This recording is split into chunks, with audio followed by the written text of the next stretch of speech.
back with another episode of Café con Chisme. I'm Seb. And I'm Yaz. And we have a super special episode again. We have two special guests. Yaz, you want to tell them what we're talking about today? Yeah, so today we are going to be focusing on all things dating, intimacy, and of course, we are still in a global pandemic. So what does that look like for our dating lives or our non-dating lives? And everything in between. Right. I am so excited because today there are two very beautiful and special people in my life that are joining us. We have the pleasure and the honor of having, from the deserts and cities of Southern California with Louisiana roots, Chaz Lamar Cruz is a Black queer creative writer, poet, recovering fuckboy, Sagittarius. Shares stories from a place of truth and possibility, and his work primarily explores the complexities of identity, race, gender, sexuality, art, and futurity. Find out more about Chaz Lamar Cruz on Instagram at CHZCRUZ or his website, chazlamar.com. Yay, welcome. Our second guest is Laura Tejeda. She, her, they, ella. She's a desmadrosa as a professional on college campuses and a desmadrosa in the streets.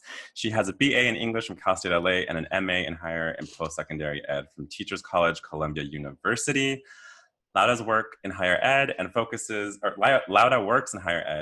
on social justice and anti-oppression work. Her ultimate goal in her position is to support the persistence of students and staff of color in academic institutions. Laura is proud to be from and to live in El Este de Los Angeles. During her free time, she writes freelance articles for an online publication, LA Taco. And she also runs an Instagram account, Hungry and Islos, check it out, that advocates for the support of family-owned and people of color-owned food businesses in the East LA area as a way to combat gentrifying businesses. So welcome, Laura. Thank you. Yay. Thank y'all for having us. Thanks for being here. Very excited. So without further ado, we are finally covering the topic that many of our listeners have asked multiple times. And what two better folks to join that conversation with? Okay. So I think... Are we starting the conversation with a little brindis though? Right. Okay, well here's to Chaz and Laura. Thank you for being our guests. Here's to a cute conversation. All right. Before we get this fruitful conversation started, I feel Chaz proposed that we all kind of share our current dating status, and I think that is an excellent idea. Just to provide context, let the listeners know where we're coming from. I can start. Get us a little warmed up. That tequila shot really did the most for me. We love that. So I am newly single. I'm not going to say ready to mingle, one, because I feel like that means I should have a stash and be in Vegas somewhere. It opens a lot of doors. Yeah, but right. But I am single and coming out of a monogamous relationship. We love doors opened also, by the way. I stash for myself. Here I say you're not ready to mingle, but you're open to mingle-ish. Right. It's unlocked. Right. I'll go next. So I am currently in a relationship with our Lord Jesus Christ. Hate it. I was really bracing myself. I was like, oh, I didn't know that. I'm more single than that ghost behind me, honey. And just out here, we're floating. We're single. We've been single for 3 years at this point. We have learned we're single. And dating. We put the C in single. Period. Yes. Well, I'll go. But you're dating, right, Boo? Oh, yes. I am very much dating. You thought and Bob. Safely. Dick, Bob, and Harry come over sometime. Right. Well, I am in a monogamous relationship now. It's a new relationship. We've been together for about a year. And before that, I was married, so I went through a divorce. And I was starting and bopping, and now I'm in a monogamous relationship. Love that. Love that. Love that. Okay, I'll go. This is a complicated thing to answer. There's been a person in my life for the past 3 years who is a love/lover person, right? It's not a traditional relationship, and they live out of state, and we don't see each other often. But yeah, I guess so that's it. But still technically single. So hi. Hello. Single-ish? Single-ish. Yeah.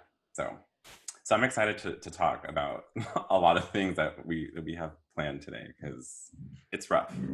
It's rough when you're quarantining and going through all these things, and yeah. And the booze aren't local. Right. You know what I mean? The booze is class. Yes. So, Laura, are you okay if we pose your question first? I'm 100% here for it. Well, do you want to pose it then?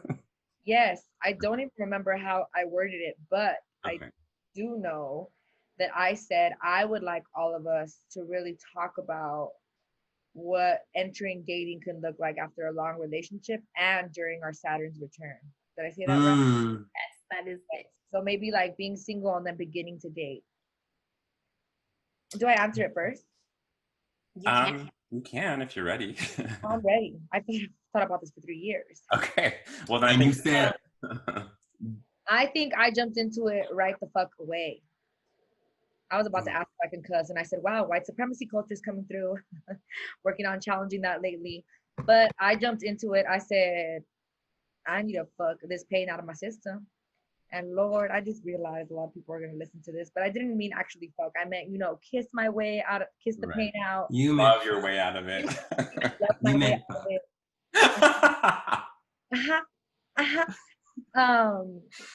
But yeah, I went into it. I'm a flirt. I am a Libra. My birthday is in 1 week. And I love love. I love platonic love. I love familial love. I love men's love. I haven't explored women, but it might be open in 30, and I just feel like I was ready to just be flirted with and to flirt back. So I think for me, I don't even remember the question. Wow, I'm just so excited talking about love. Your Saturn return. I was there with you, baby. I was 27 when I ended a very long relationship of 5 years, who I'm very thankful for because it really brought me to who I am now. I think that relationship led me to really uncover what made me happy, because before, when I had just broken up, I started therapy because I was going through panic attacks every day, because I was an abuser, I think an emotional abuser, and I had been emotionally abused and a lot of things. And I think in therapy, or people would ask me, what makes you happy? And I couldn't answer that question if it didn't include my ex-partner. And that scared the living shit out of me, because people are like, you're such a happy person. And I was like, what the fuck makes me happy? So I think being in my Saturn's return, being newly single, I feel like going into it, I went into it and I just have learned. When I tell you that, unfortunately, it has come at the expense of my feelings and tears and pain, it has also brought us who we have in front of us right now. Who I think I'm a pseudo therapist, don't quote me, but my lessons I like to share with others, because baby, when we say growth, I'm a chia pet up in this bitch. Period. Not chia. Chia. Just sprouting. Every day, just sprout. Give me a little bit of water. Give me a little bit of flirting, a little bit of fuckboy, a little bit of date. Sprout. Lista. She's ready to go. And that's that. So, we grew, So now I'd like to go ahead and pose this question to mi amor. Can you That's me. Yes. Okay. So we were, like Laura, we were both going through our Saturn's return and our breakups at the same time. And we were a hot ass mess, y'all, which I don't know. Hot. The way that we look now, baby, yes. we always looked good. We always looked good, but underneath it, a shit show. Shit show. So anyway, I separated during my Saturn's return. Which is so weird because the Saturn's return is all about like losing and gaining things, like big shifts in your life, and like that shit is real for me. Some people go through like their 27th and to their 30th year not experiencing these things, but many people in my circle. I wish I would have known 27 was the year too. I never knew that. I knew it after the fact. Right. But it makes sense too. Exactly. I didn't know until afterwards. But so I went through there was a death. I went through a divorce, and then I started dating. And I kind of started dating immediately after I separated, maybe like 4 months afterwards, which felt like really soon for me. But looking back, maybe 4 months is not that soon. But that was an emotional trip, like getting my mind ready to like entertain somebody else and be open to entertaining somebody else was a lot. I went on the apps. Say it again. You couldn't see your magic. Sorry. They said I could interrupt. I said I couldn't. Y'all, I was starting and bopping with, I wouldn't say the wrong people, because there were some people who I dated during that time who were really great. We were just not great for each other at that time. Or maybe we were teachers for each other, but we were not meant to like create a partnership. And so I was just starting and bopping out there, and I was booing up my fucks, meaning like I was like, I hear you loud and clear. I was like doing relationship shit with people who I should have just been like in the bed with. I was booing up my fucks. Booing up my fucks. Okay, I'd never heard that before. Wow. Listen, but have you been there? Oh, yeah, absolutely. Hey, I've been on the receiving end. Oh. I've been a fuck that's been booed. Okay. Okay. I feel like, okay, yeah. I feel like, yeah, that's true. I've been there. I'm sweating because I turned the fan down. I know. So if you see me melt. But anyways, I learned a lot during that Saturn return. I learned a lot about myself, like, and I'm grateful that I went through it, but it was very, very hard. And I'm sure that's like a teaser. I'm sure we'll talk about more like the nuances about like being online, not online, meeting people when the world was open, because now the world is closed. And so there's a different way to connect with people. But I was a mess, going up my fucks. I learned a lot. I wrote a book. Also, check out my book in case you forgot. During that time, it's called In Case You Forgot. And that book also mirrors kind of relationship shifts during chaos. So my Saturn's return. So Saturn's return is what, 27 to like 20 to like 30, right? That's what I heard. Okay, just yeah. In that time, I think I was in 3 different relationships that were all pretty short-lived. That they were short-lived for different reasons in each case. And the last one was probably the most difficult one for me to get through for a lot of reasons, which we won't get into, but I've talked about before, so you can dig through old episodes. Yeah, and so I think after, going through a toxic situation, coming out of it, going into therapy, finding ways of like healing, not just from those relationships, but just from like traumas in general, right? I think I had a very different perspective by the time I got to 30 about how I wanted to approach romantic relationships, or love, or dating, or sex, or any variation or combination of those things. Which I think, because, I started earlier, I was saying kind of the current situation. I met that person in the midst of the chaos of that last breakup, which was chaos for so many reasons. I feel like it was like a reminder from the universe, or, if you want to say it's God or whoever, but to say like relationships can look a lot of different ways, and you can have connections and bonds with people that don't look like maybe that, monogamous normative relationships that you've kind of been conditioned to say like this is the only way that you can be with someone romantically. And so I think having gone through all of those different situations, is what I'll call them, allowed me to have a more like open view of love and of romance, and what it means to be with someone, even if it's not like, if it's long distance, or if it's part-time, or if it's just like you have, weeks or weekends throughout, every few months to kind of reconnect and bond. And like, so, and I always tell folks, like, to me, like queer and trans people and people who are poly have been very instrumental in this for me, like in thinking more openly about love and dating. And to me, it feels like more liberating to approach relationships that way now. And the only thing I will say, like having gone into dating after that, around that time in my life and around that age, also was like like looking back now, I can say I was also going through so much that I was bringing into those relationships that were not, that I hadn't healed, that I'm sure was causing chaos for those involved, and and can recognize that and take accountability and responsibility for the parts that were not great that I did back then. But looking back now, it's like, you know, there was no way you could have done that any better, because those are the tools, or the lack of tools, that you had at that time, right? And so, as difficult as it may have been at some point, I think looking back at it now, it's like you did what you had to do to survive, and you did what you had to do to take care of yourself, and you learned, because of those situations, what it meant to establish boundaries, to be more like still open to dating, but kind of having a little bit of a stronger or listening to yourself more when those red flags would come up after that.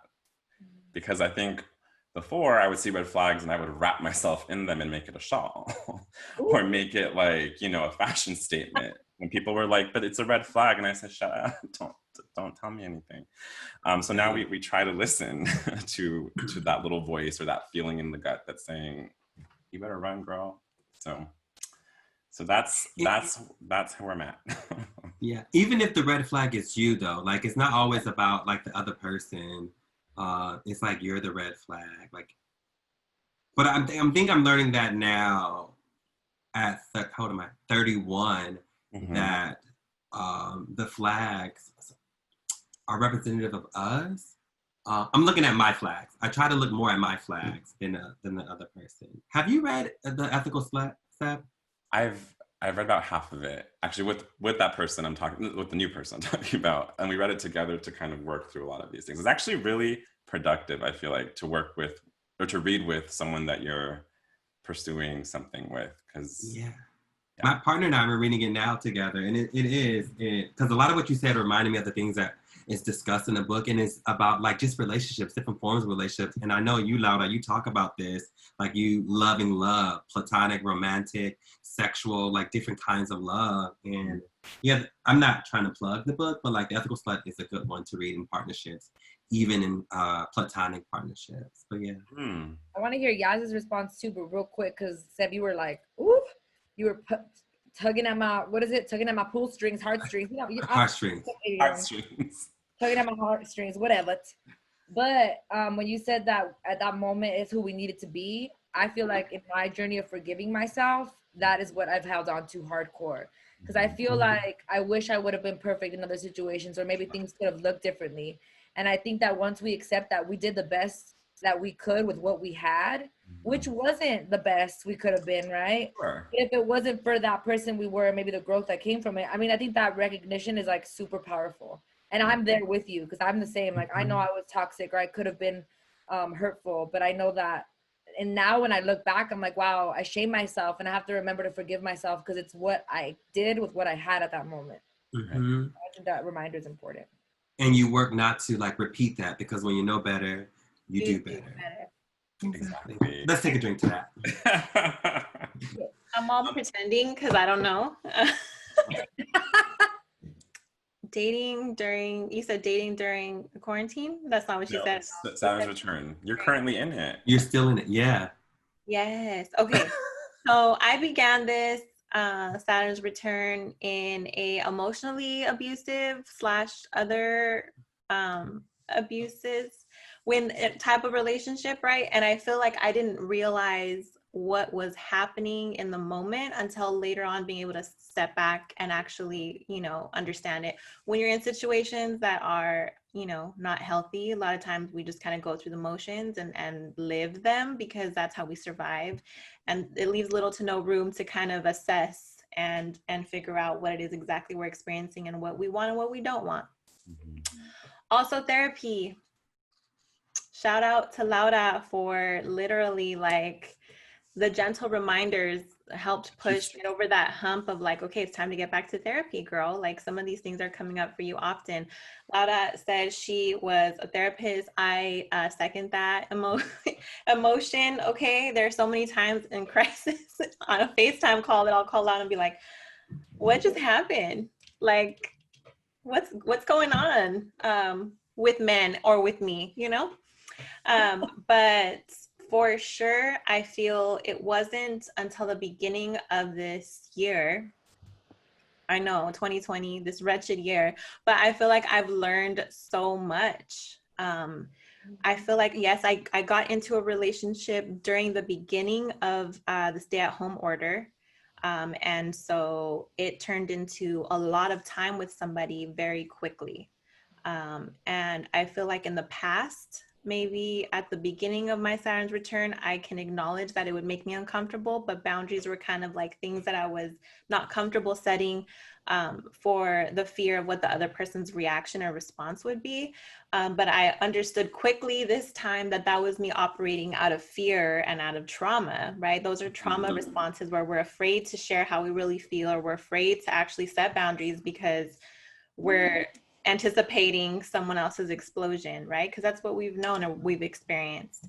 And so, you know, with the support of like friends, homegirls coming through and helping guide me out of situations like that, I was very happy with boundary setting in this past relationship.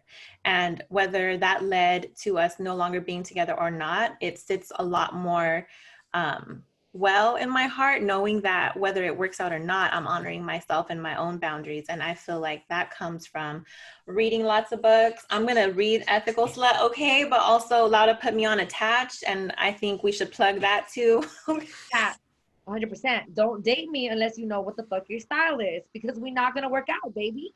That's so good. That's so smart. And I haven't arrived at where I feel like I need to be, but I definitely think acknowledging my own toxic behaviors, figuring out what my attachment style is, figuring out what my boundaries are, and really coming from a place of loving myself as opposed to putting other people's needs first, which is kind of, you know, a lot of child wounds that we're not healing. And go to therapy and read a book, baby, because I don't think we have enough time to talk about those wounds right now, but that really changed the game for me. And I'm like maybe 3 months away from my 30th birthday, and I feel Period. content knowing that we're inching our way towards a more like healthy and loving lifestyle. You better work. Yes, you said so much there. My gosh. I'm tired. All right. So Chaz, I think you have the next question for us. Do you want to give it to us right now? Yes. Let me think. I think my topic was talking about being in a new relationship during the pandemic. Yes. Mm-hmm. Yes. After divorce. After divorce and after hoeing around and stuff like that. Yes. So in my current relationship, my partner who I love, like what I was talking about earlier, like having to go through all that I been through to get to this point was very helpful, because I learned a lot about myself through like dating other people, messing around with other people, through my marriage. And I also have a lot of love for my ex-spouse. Mm.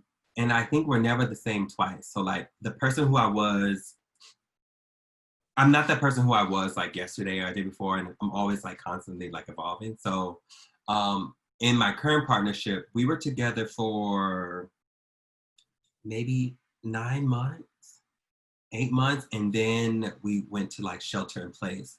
Mm-hmm. In 8 months, it's still very like new. Yeah. And so, and I'm a Sagittarius, which means I'm great. I mean, all Sagittarius are great. I agree. I love Sagittarius. Which means, and we love Libras. Which means that I am a person who likes to feel like I am not caged in any way, professionally, romantically, I like to feel liberated in everything that I do. And so when we were in shelter in place, one of my struggles was having to stay home. And like for me, my home is a place of like I come to rest. It's a place where I come to eat. But I'm never, huh? I said liar. You don't eat at home. Oh. Well, now I do. So like, yeah, pre-pandemic, it was just a place where I would have a snack at home if I need to. Or brunch. Or brunch, maybe. Rest. But it became a place where I had to be all the time. And then in my partnership, we were together more than usual, which it's still good. It's just I had to adjust. Being with somebody outside of myself all the time was an adjustment that I think had I not had those experiences like dating many people, learning about myself, I don't know if I would have adapted and figured out how to continue to love myself and love my current partner in this pandemic. Because there are some challenges that happened during this pandemic. And so now we read together, we have discussions, like I said, we have this ethical stuff. Also, another thing in this pandemic is like being in my partnership, new levels of vulnerability. Like we're still constantly like exploring levels of vulnerability. And as a person who is innately like non-monogamous, like I'm a person who I'm just not, monogamy is not for me. Mm-hmm. But I've been in monogamous relationships. I started this relationship completely like monogamous, and then it has expanded to this monogamous-ish thing because we are continuing to like explore what that can mean for this partnership. But that is another like level of vulnerability that I had to get to, and the pandemic allowed that to happen quicker than later for us to explore that. Yeah, I think I was all over the place, but like y'all can chime in and tell me some tea. Well, I don't know, I'll go because I kind of, to what you were saying, like the pandemic has created the opportunity for a lot of different things to happen in relation to exploring, like kind of what you're saying, like because of the pandemic, the dynamic may have changed or there was new things to explore with the partner. The person I was talking about earlier was able to come spend a month with me when the pandemic first started. And it was like so amazing because it was, it's still chaotic, right? The pandemic situation. But at the beginning when like we didn't know what was going on and we didn't know how long it was going to be. And there was just all kinds of, fear and anxiety. So it was really beautiful to actually we had spent a month together.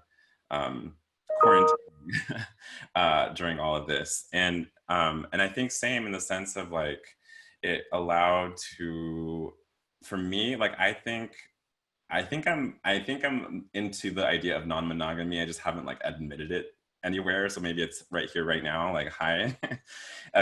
She's my exclusive because I also believe that monogamy is not for me, even though I've been in monogamous relationships like up until now, because it makes you like in reading those books and in having conversations, like it just, to me, it's like love is so expansive and big and infinite, and the idea of monogamy as like where you seek that kind of like romantic love from a person just it does not make sense to me. It does not seem realistic, and I always say, like, if I know that I have multiple friends who I have platonic, deep love for, that each of my friends who I feel that with provide love in such different ways, but still so fulfilling, like, why would I think that one romantic partner could possibly do, all of that when I have friends who provide different, friends and family who provide different kinds of love in different contexts? So,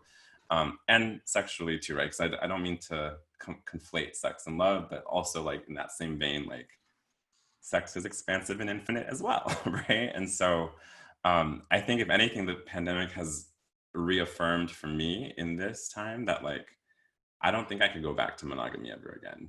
So, and then like, in a good way, right? In a good way of like, well, learn what it means to be poly, like learn what it means for you, what it means to be poly, right? Because I think everyone's gonna have a different interpretation and different parameters for what works for them and their partners, plural, right? And what doesn't. And so in the vein of what you were saying, Chaz, about like what you feel most liberated in, like to me, that is, I'm learning and I'm still new. I feel like I got to read those books that, you know what I mean, that we're talking about, and finish Ethical Slut and the other ones, to really think about like, how can I, if I'm working on celebrating joy and celebrating love of all kinds in my life, like how can I do this with romantic relationships or sexual relationships to also feel that joy and liberation in those contexts too, right? And moving away from ideas of like love and romance being about ownership and being about like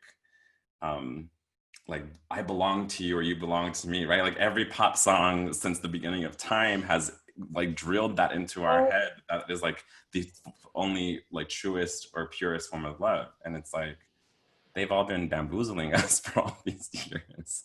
Like, it can look a lot of different ways. So yeah, so the pandemic and that for me has like, and also because we're at home and like dating is not as it's complicated now, but has been the time to like reaffirm that, I think, for me. So I feel you.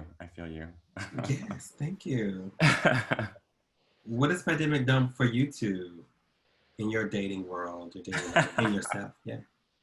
I was about to say, I am the sea otter in this relationship. I'm gonna hold hands with one and hold him to the end. I'm just kidding. I'm trying to challenge It's the penguin, baby. Oh. It's a penguin, baby. It's a sea animal. It's an animal that likes water. Geographic. The sea otter latches on. And they hold hands together forever, I think. I think the penguins, baby. Otters? They're sleeping. The otters do too. When they're asleep. But they don't have one. Oh, you're right. So they don't float away from each other. The aquarium of the Pacific has Tommy Brown, okay?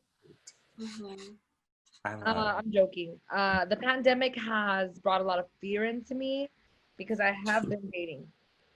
Oh yeah.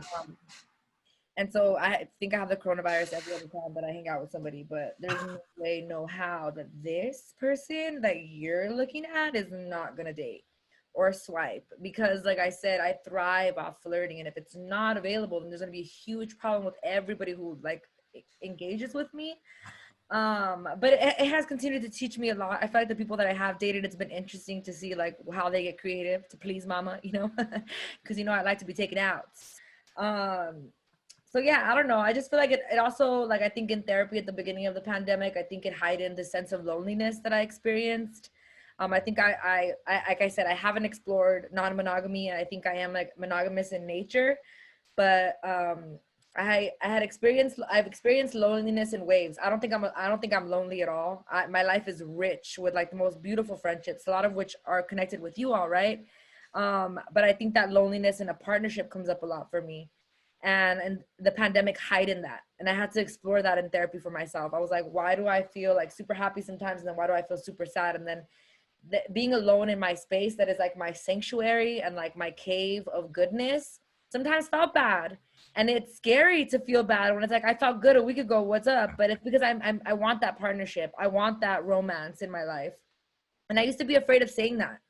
I think I've wanted that since I ended my last long relationship. And I think I was ashamed to say that because people say, you need to like work on yourself. You need to be alone, girl. Love yourself first. I don't think true. But it's different. Yeah.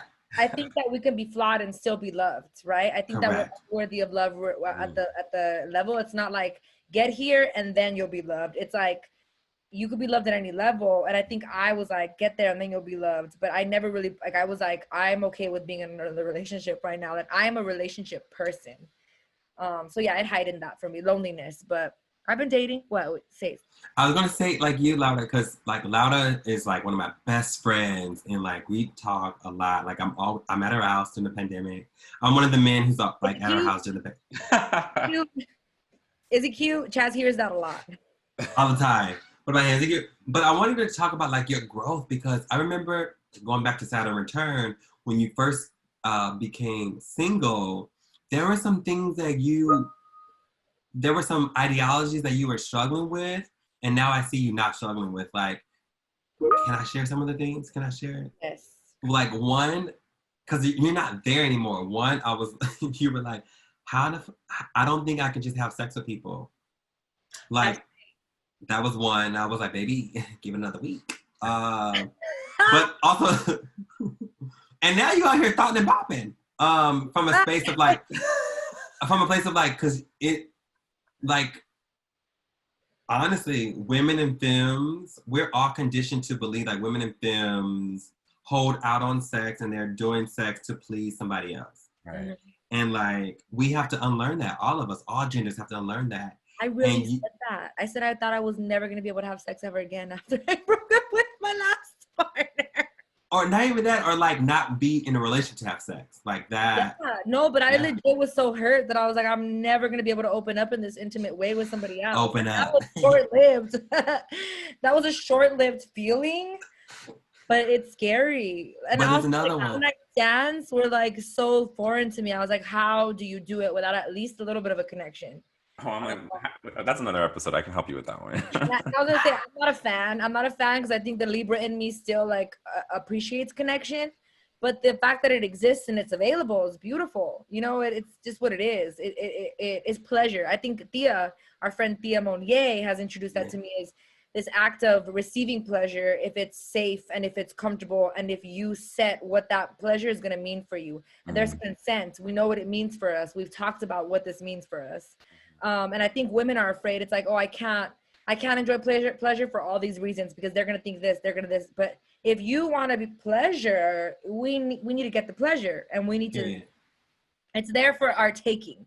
Yes, we all deserve pleasure and we're all worthy of pleasure and joy, period. And there's another point that I wanted to show like who you've been and then where you are now. And it kind of links to like monogamous-ish kind of things is that like you're able to date multiple people at a time now, like at a time, which is a concept that is like normal for many people, but it's not. Like some people like date singularly. Does that make sense? Like they date one person at a time, and it's like because it's tied to this idea of monogamy. But expanding that, like you can have a date on Monday, have another date on Tuesday with a different person, another date on Wednesday, a different person, and we all do on this call. We all do that, you know, like different place, different date, same place. I'm all same day, different place. I'm a mess. I'm like, hey Take girl, me to brunch and then to dinner. Give me special number 2 extra salsa this time. Not anymore because I don't have a gallbladder, but you know. Okay, one thing I wanted to say, Laura, to what you just said too about deserving love, like when you're still like in progress, like.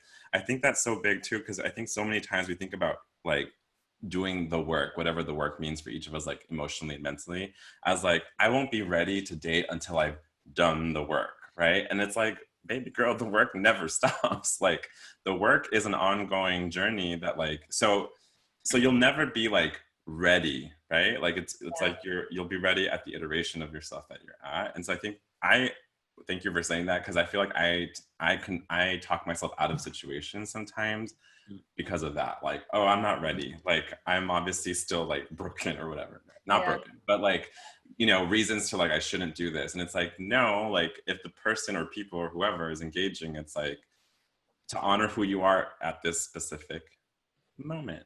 And I think what's important to tie to that though, which is very crucial in connection with that, is to engage in situations with people that hear and understand us. Because it's one thing to be like, I'm flawed and I'm still ready to be loved, but I think it's more, and I think pain can come from that, and I think that pain and growth can still be important, right? Because everything's a lesson. That's one thing my therapist has taught me. Like I'm always like, what do I do? And she's like, no, there's no right or wrong. Either thing you do is either going to bring goodness or it's going to bring pain, but it's all going to be a lesson, right? So for me, it's like when we engage in ways where we know we're not perfect, or none of us are, but we know the people we're choosing to engage with are willing to see us for where we are in the journey, and to like, I can name, you know what, I'm a recovering anxious attached person. Do you know what that is? No, let's sit down and talk about it. And then can you work with that? Because I think when we go into things blindly and ignore these things that we're working on, then more pain comes, because I've been there. Like I've lied to myself a lot of times in the beginning of my dating where I was like, oh, I'm ready to date again. And I was out here not telling men what I wanted. I was out here being like, yeah, I'm down for casual. I wasn't. You know, like it just, I wasn't okay with it. And then I was hurt all the time. I think when I needed to be saying was, maybe I wasn't down for casual, maybe I needed to be finding people who were willing to like explore something serious right away. So yeah, we all learn, but yeah, I think that's important, like willing to meet with people or like to date people that see us for all that we are and those flaws and not hide them from them, because baby, I did that. Right. I tell everybody everything now. Yeah, I've emotionally abused before. You know, I'm anxious attached. Like I tell them everything. Like, which probably our friend Candace is probably like, girl, don't say nothing. Our friend Candace, she's always trying to tell us, you need to stop oversharing to men who don't deserve. Who don't deserve. But it's like a balance.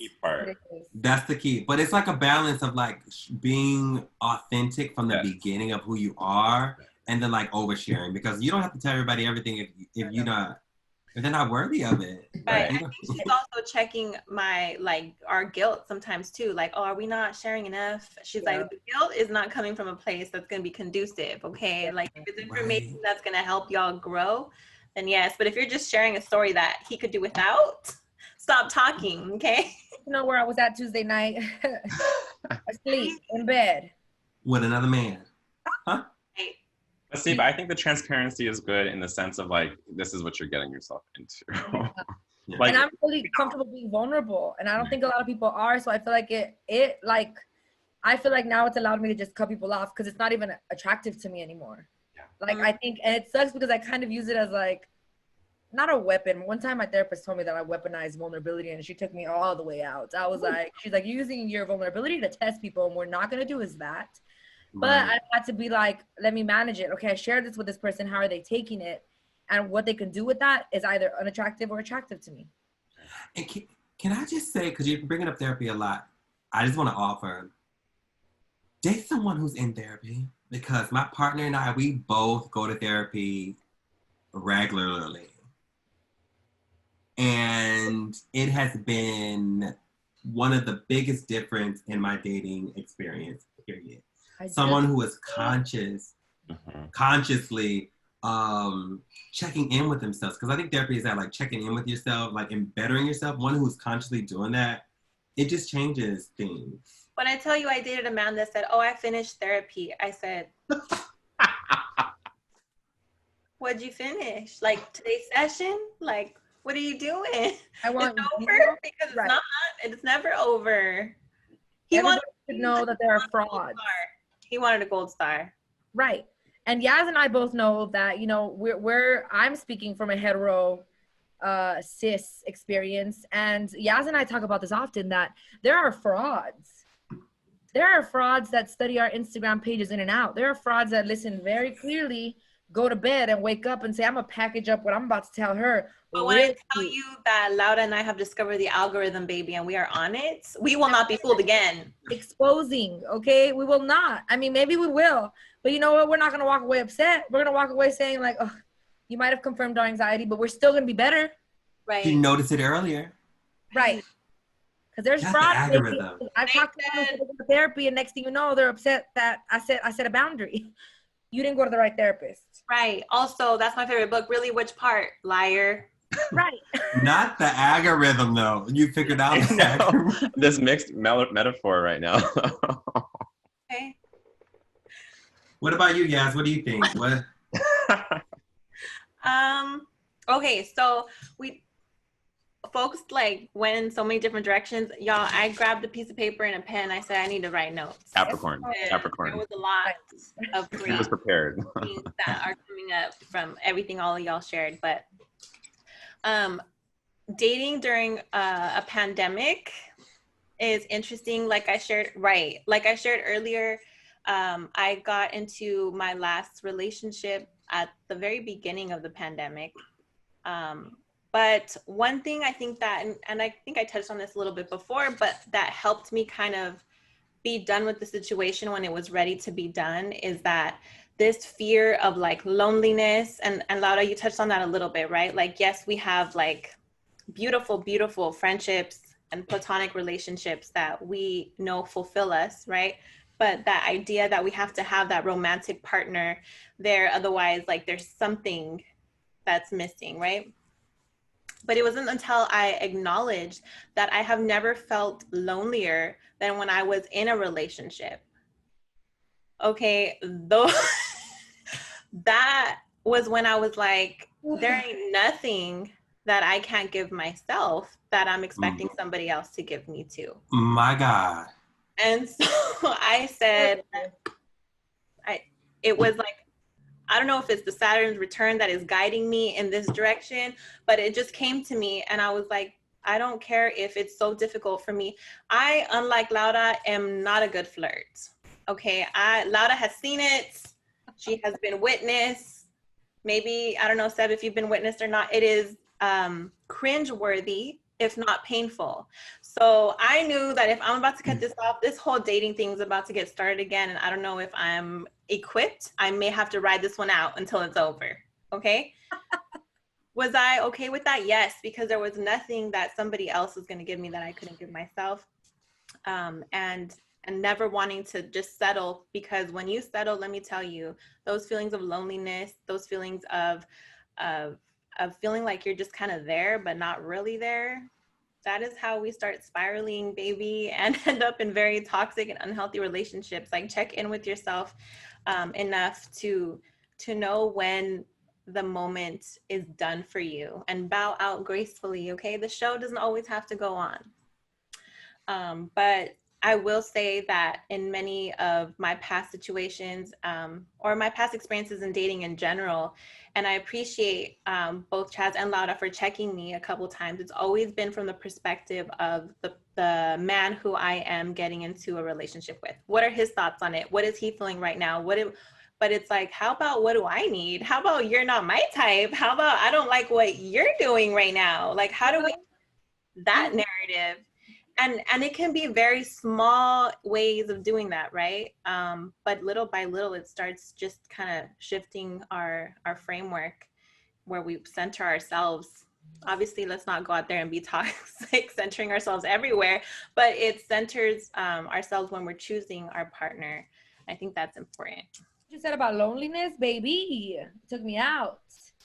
Because there have been times where I felt lonely with someone next to me, and that is worse. That is worse. It's the worst feeling. I'd rather be alone in this place and really contemplating where my sadness is coming from, because growth comes from that.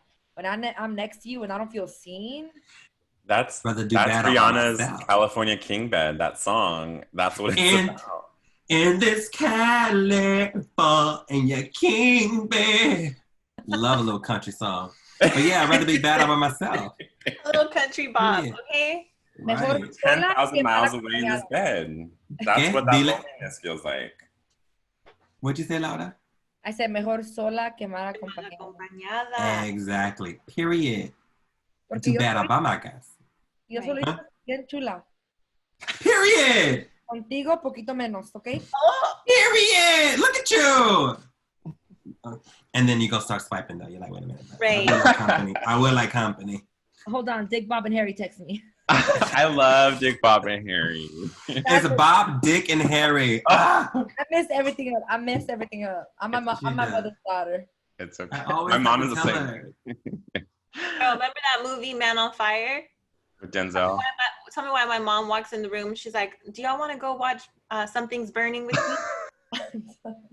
Norma said, meet the Fockers. Want to go see the motherfuckers. And we love them for it. Right. All right. Y'all know that sorry. Go ahead. I was thinking about our parents and like messing up shit. But y'all know the expression, you better work. You better work. Yeah. So when I tell my mama that, she's like, I have 2 jobs. I'm like, Mom. Yeah, well, you ruined the joke.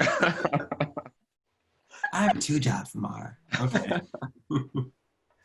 All right, so I want to switch up the vibe a little bit with the next question to maybe for us to be a little more interested. Not that we haven't been. We've been very interested.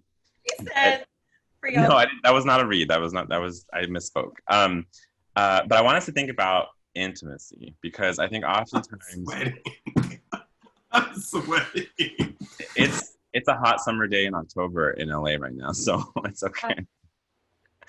But thinking about, so oftentimes I think folks think about intimacy as like sexual intimacy, like physical intimacy of like what that means. And that is definitely like a form of it. But I'm curious to hear from all of you, like what are other forms of intimacy that you practice that you have found maybe fulfilling or have brought you joy that are not necessarily tied to having sex? I can go because I feel like I was super excited when you Okay. posed the question. Dale. Two things. I know you said not when it's connected to sex, but I have been meeting more and more women because I make friends every day. For me, the world is full of friends I haven't met yet. But It's a Libra, no? Definitely, my lord. I feel like, and that might change at 30, but anyway, so catch me when you can, hoes. I just want to say real quick, connected to sex, that if you are somebody who has not explored touching yourself and figuring out what pleasure means to you, please try it, baby. Because I have been shooketh when I meet women who are like, oh no, I've never masturbated. And I'm like, ow! And then someone recently said like, oh, if I don't watch porn, I can't masturbate. I was like, ow! I also have a great imagination. But I just want to say that first and foremost.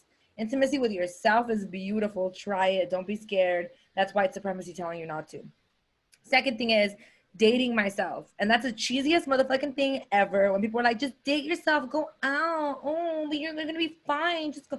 And I was like, fuck all of y'all. I want a man. I want to look cute. And I was going to say something vulgar, but I forget people are listening because I'm a little bold. You know how I get.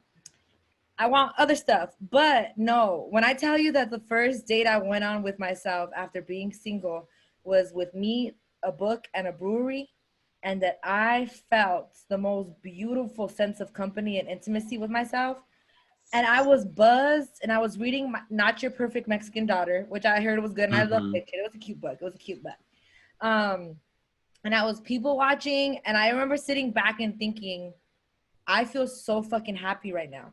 And I remember thinking to myself when I broke up with my ex, like, I'm never going to have this fun experience of drinking with someone, like kissing them, and like that joy of like just having fun with someone drunk in the streets.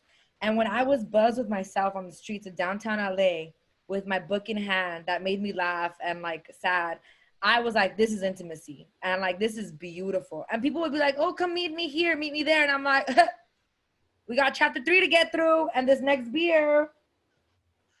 And it was like I was honoring myself. And I think that is one of my favorite things. And it maybe wasn't in this past year. I think it happened in 2018. But when I explored that and discovered that, I was like, this is beautiful. It was like, I want to cry just thinking about the joy that I feel with myself. And I know others might not, but it was like, wow, I really do love myself. Like, Laura, you're cute. I love that. You are. Beautiful. Beautiful. That's beautiful. I love anecdote. That's why I got excited to share. You know what? I will say this. I have definitely gone to a restaurant bar by myself with a book to like have dinner and a drink and read by myself. No shame. And it is the most like fulfilling thing. Like you're a little buzzed, you're into a good book, you're eating good food. Like people are like, who's that girl at the bar by herself? I would say like that. I didn't start doing that until grad school, like going out by myself. Forced to, because like grad school, anyways. But that's also not saying you should do this, but it's also a good way to meet people because people actually do gravitate towards someone who's like just inwardly by themselves and fine. Like it's weird. But yeah, I guess I can go next. Yes, go. Okay, there were two things because Laura, you gave two. I was like, I have two things. It's about like me and then also in partnership during this time. One is that, as I shared earlier, I don't like feeling caged, and that's a Sagittarius. I almost call myself a Sagittarius because like that's what people call me. Anyways, as a Sagittarius, that I like to like leave, like go places, be out. And in the pandemic and in California burning up, it haven't been places that we can go because we've been on fire, so we can't leave. Right. But as of late, I like getting in my car and like going on drives. Like drives as in like driving for an hour just around, just to drive. I know that's like wasting gas, but I have a Prius, so it's like, it's fine. I'm not hurting the environment too much. I do that to be intimate with myself, to get out the house and just to enjoy just the road. And also in my partnership, I like reading together and discuss like book clubs, but just us two. and being open. And I think we've read 3 books together, and in sharing after a few chapters, like our thoughts, things that we highlighted. And it for us, it's cool to see what we each highlight, because sometimes we highlight the same things, the same lines. And it's just another like layer of vulnerability that I haven't had with other people, or I don't have with other people often. And so like reading together. And if you hoes who don't read, I just don't know. Start reading those. A PSA. As I look at her. Start reading those. Reading is fundamental. But I guess you could do that with films and stuff, but it's really different. Yeah. Definitely.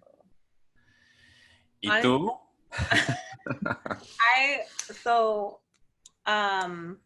So something that I learned from my therapist, I'm on with my pen. Something that I learned from my therapist was, okay, so I'm somebody who suffers from anxiety, right? And so when something that is intense happens, or something that is like uncomfortable, or I'm feeling feelings, okay, as a Capricorn, low potential Capricorn at the beginning of this therapy journey, okay?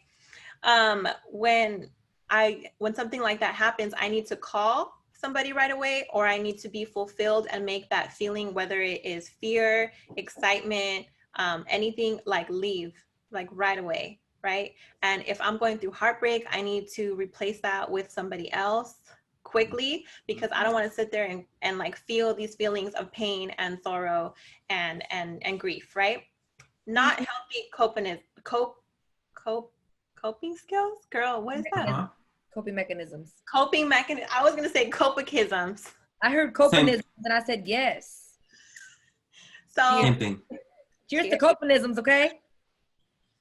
Okay, so when I learned to pause from my therapist, when I was having those peak thoughts, she said, no matter how hard it is, no matter what you're feeling, no matter the fear you feel, pause and give yourselves 10 minutes without calling nobody, without sliding into nobody's DM, without texting nobody that you know is going to respond, okay? Because we all have that person that we know is going to hit us back when we text them.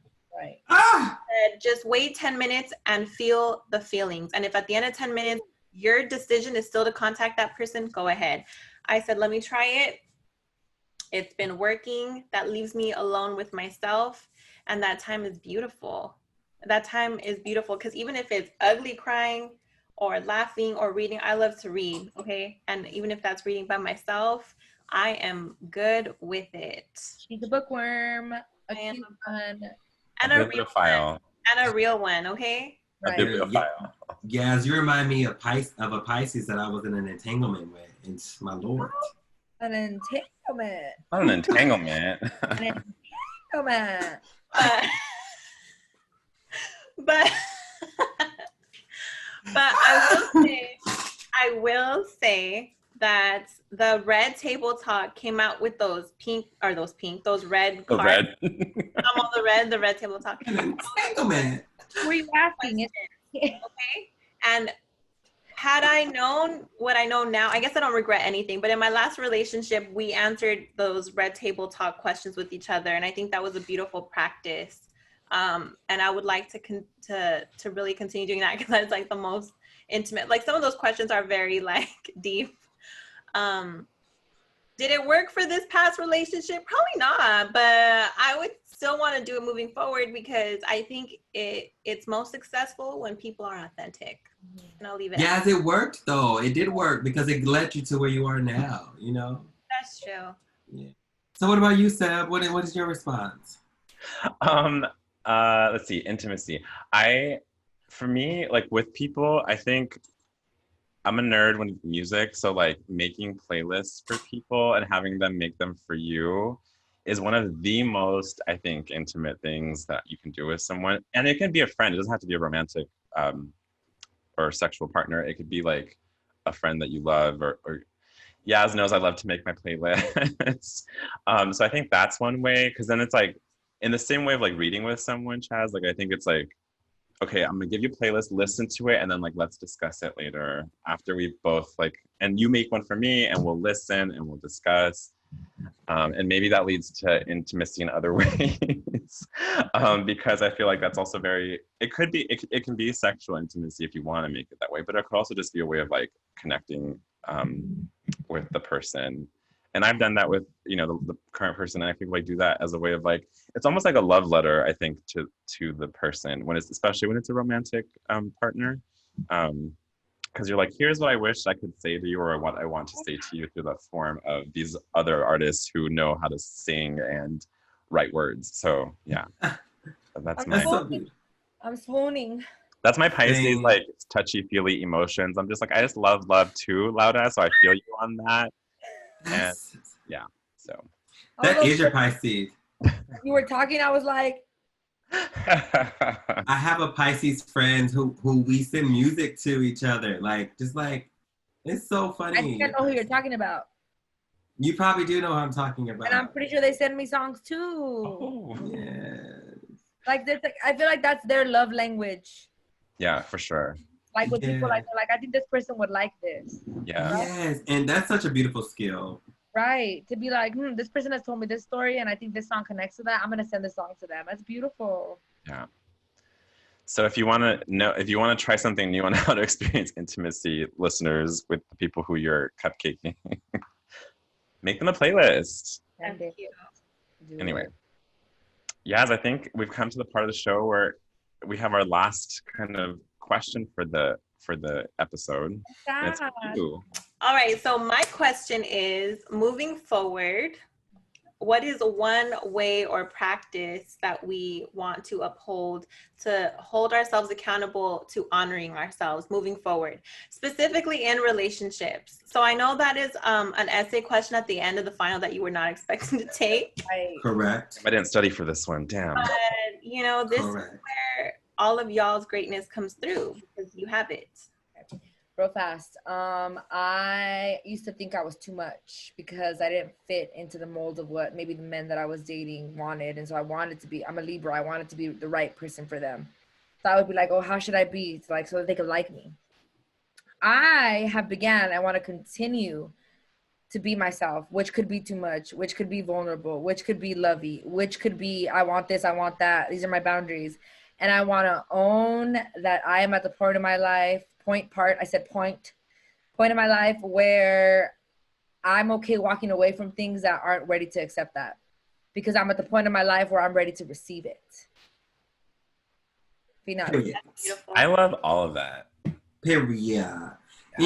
Honestly, Laura, like you just said it, because honestly, what I've learned is that the only way to be is to be yourself. And if you're not that, then you really won't. Well, if I'm not myself, I really won't be able to enjoy me and being in partnership.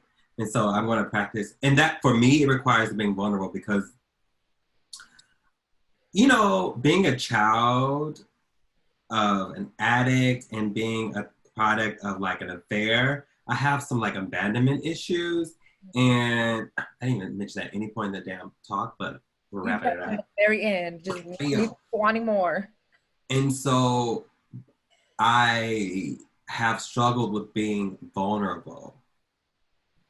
And so I work on to constantly be vulnerable and like share how I'm really feeling, sharing my honest thoughts with people without feeling like I'm a burden. Because I think that underneath that is like being a burden or adding more to a situation, because I'm a fixer. And so I remove myself and then I fix things.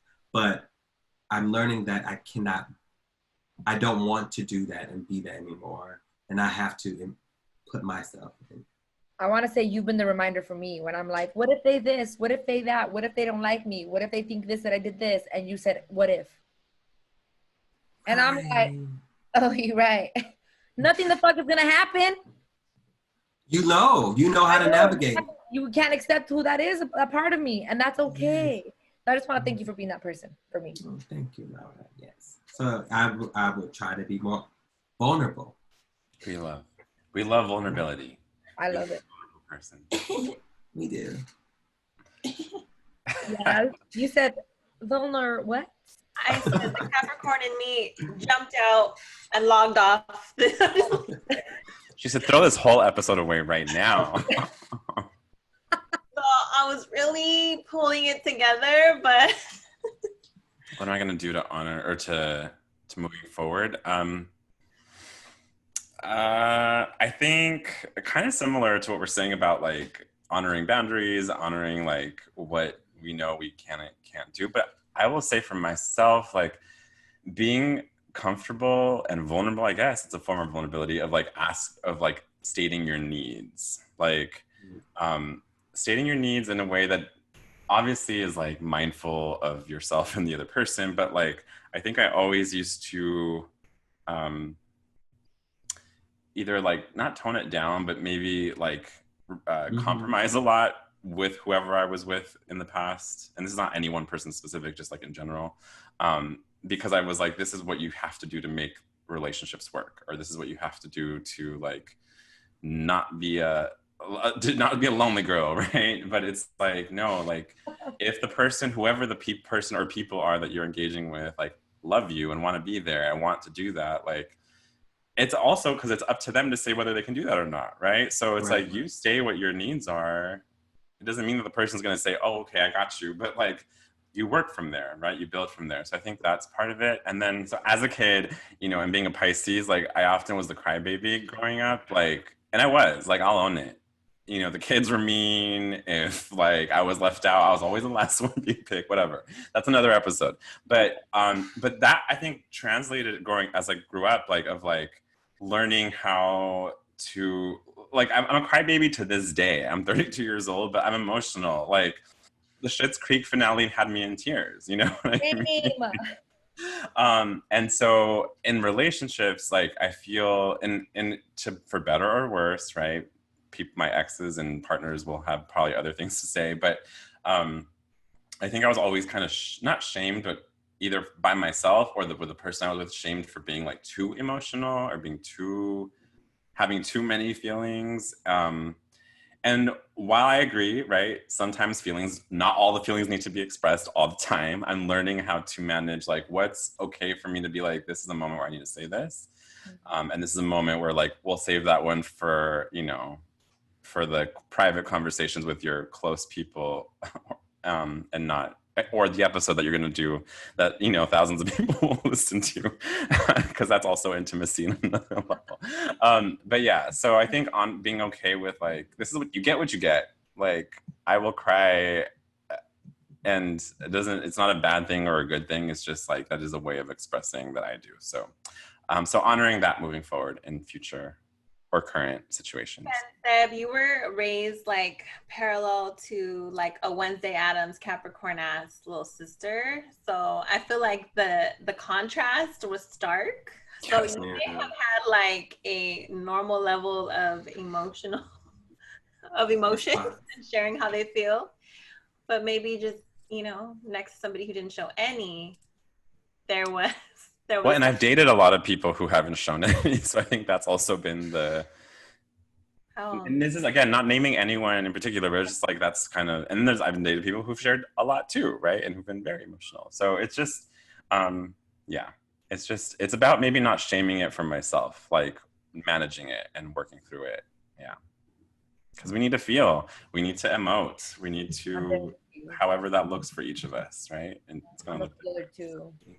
I just feel like there is power and this is going to sound mad cheesy, so just bear with me in this cheesiness, in truly like figuring yourself out and figuring out your greatness, right? And not in a way where you're just like, you know, I'm the shit, blah, blah, blah, because that shit is very cute on Instagram, but it's very superficial, right? So when the stories are done and the posts are over and the hashtags are done, it's just you and your phone is off. What is it that you love about yourself, right? Without the validation from anybody else. And I feel like nobody should really be stepping into a into a whole ass relationship. Date all you want, but don't step into a whole ass relationship with commitment and all that shit unless you are feeling real good about yourself, because then all of this needing validation from your partner and from outside folks is going to come in and mess it all up. I would just say I will be sure to continue to learn myself, honor myself, and date myself in like the not cheesiest way, right? Like, what would I do to honor the man that I'm with? What would I do to lift the man that I'm dating up? Let me shift all that energy, time, and money into myself. Come on, time and money. Right, Seb and I. Come on, money. Don't waste your coins on no man. What was that? A mic drop. Right. Yeah. Okay, well, and on that note, listeners and people who are tuning in, maybe this is your first time, welcome. That's it. Laura and Chaz, y'all are phenomenal. Thank you so much for joining us and sharing your truth and your stories with us today. We love you. This is my first podcast. Broke the seal. Make sure you follow both of them. Yeah, you want to tell folks again where to find you on IG? Go ahead, Chaz. Yes, find me on IG and Twitter at CHZCRUZ. So that's Chaz without the A and Cruz. Awesome. And I'm hungry in Islos if you want some bomb food and cooking. And then Lauda La Desmadrosa. That's private, so you might have to go through some screening to get through that. And also Lauda de Islos on Twitter, but I don't tweet that much. Maybe I'll start. See, boundaries at every level. Important. All right, Yaz. Well, like always, every day in every way, you are getting better and better. And remember that you know more than you think you know. Bye. Bye. Bye. Peace out.